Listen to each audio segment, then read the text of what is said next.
Hi, my name is Ashraf Ismail, Game Director of Assassin's Creed 4 Black Flag, and I'm excited to show you more of our open world locations and activities. This is by far the biggest and most diverse game world we've ever built. Over 50 major locations and more than 75 uncharted islands. In this demo, we will be jumping around to different parts of the Caribbean world and showing off some of this diversity. Here we are on Andreas Island, a coconut island with a pirate village. Up ahead, we have a tavern. Taverns are places where you can hire crew, pay for secret information about valuable convoys, you can play mini-games, and of course, you can have a drink. To gain access to all of this, you need to prove yourself with your fists.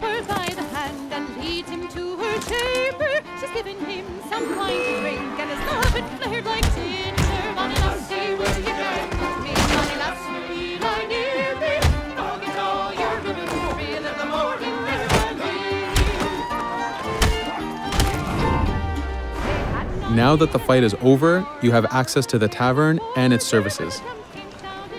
This being a tavern, there's always plenty of rum to be drank, but drinking too much will have some fun surprises for you.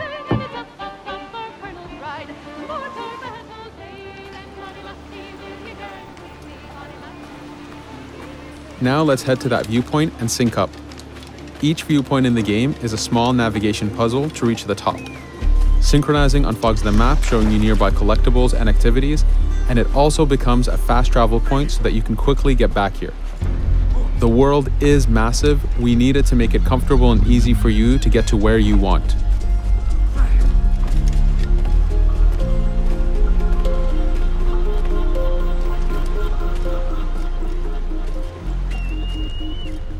These viewpoints are also an opportunity for us to show off how beautiful and expansive this world really is.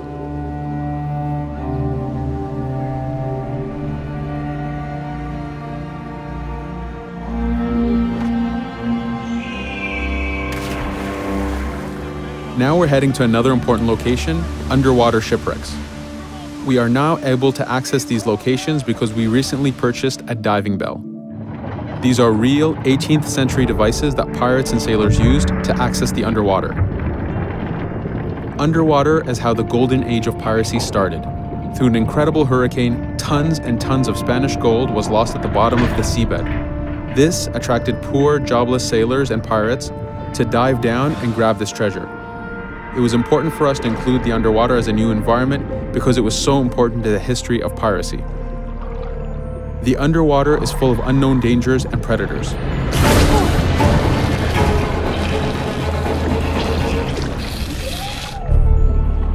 You do have to pay attention and act quick, but the risk is worth the prize as you need a lot of money to get all the upgrades for your ship, the Jackdaw.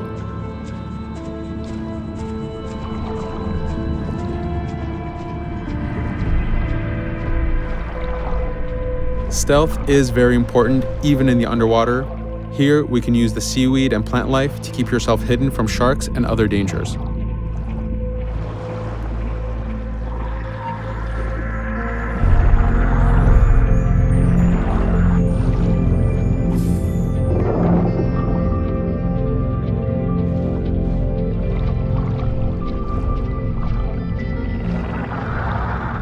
This is an air barrel. It's a one-time air refill, so use them wisely. Of course, you can always go back to the diving bell to refill. We are going to move to a different location now. This is a Smuggler Cave. This one happened to be accessed from the underwater, but not all of them are. Here, we ran in without looking around, and this got us in a little bit of trouble. But it was only 2 guys and we took one by surprise, so not too bad. Caves are heavy stealth locations. Stealth is key in this game. We've put a lot of effort in to make it a valuable and exciting gameplay for players. Since we came from the underwater, Edward does not have his weapons or guns. You will have to use your stealth tools to get through this. Here, we will utilize the whistle to take out the brute.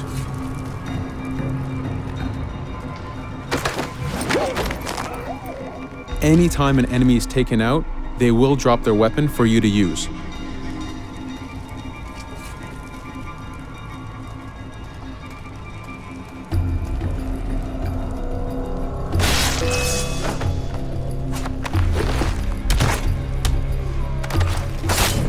Again, we are taking these guys by surprise and using their own weapons against them.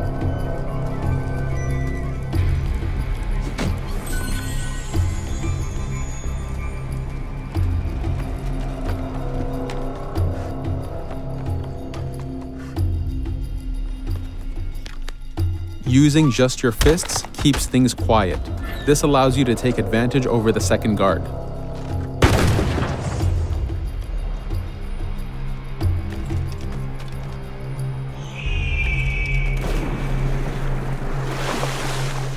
Up to this point, we've been doing a lot of pirating. This has attracted the attention of pirate hunters. This is fed back to you with the clashing swords above the health bar. This is a first level hunter after us. You can push the wanted system to reach level 4, where you have a fleet of intense aggressive hunters after you. The horn you heard indicates that this is a charger type ship. This ship is all about getting close and ramming. Each ship type has a unique sound associated to it, the scariest being the war drums of a man of war. Your first mate, Otowale, is always giving you helpful advice and feedback. The chain shot is a stun weapon. Hitting ships slows them down. Great for stopping a charger's attack.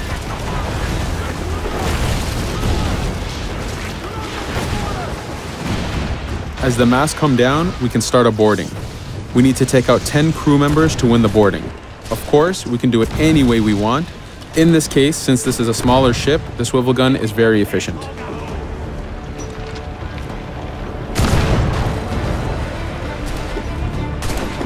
There are many objectives in the boarding system, including destroying powder keg reserves and removing the flag from the top mast. But the most basic objective is to eliminate the crew. Here, you can see Edward utilizing his dual cutlasses and guns, combining them in counters and combo attacks. You do have a max of 4 shots before reloading, so make them count.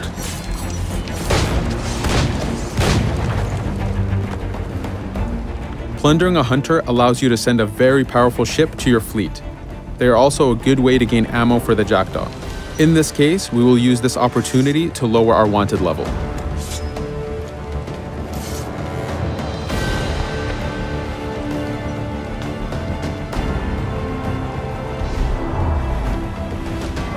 A very important new activity in Black Flag is harpooning. Historically, pirates harpooned as a source of income. Ready to whaleboat, lads.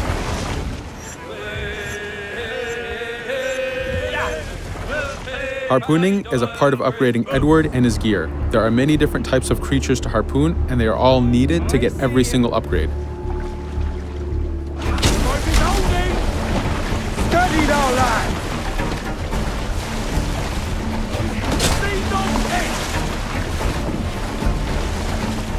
Success! Turn into sea ray!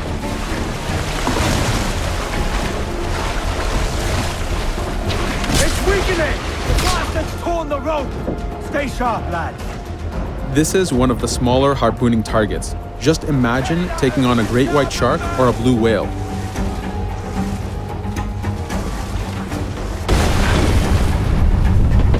This one's dangerous!